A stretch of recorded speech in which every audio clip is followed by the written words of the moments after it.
Raiganj town ক্লাবের পরিচালনায় চলছে কুলুদাকান্ত মেমোরিয়াল চ্যাম্পিয়নশিপ ও Tarapada memorial runners up cup football tournament 2023। শনিবার এই টুর্নামেন্টের উদ্বোধন হয়। রবিবার থেকে শুরু হয় মূল পর্বের খেলা। সোমবার দ্বিতীয় দিনে মুখোমুখি হয় রায়গঞ্জ 11 বনাম জয়গা এফসি। 1-0 গোলে জয়ী হয় রায়গঞ্জ 11।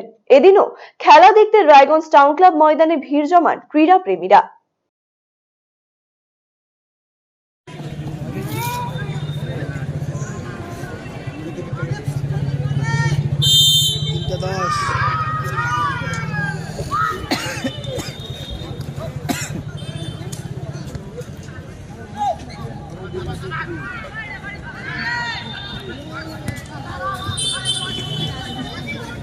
নেই ওদিকে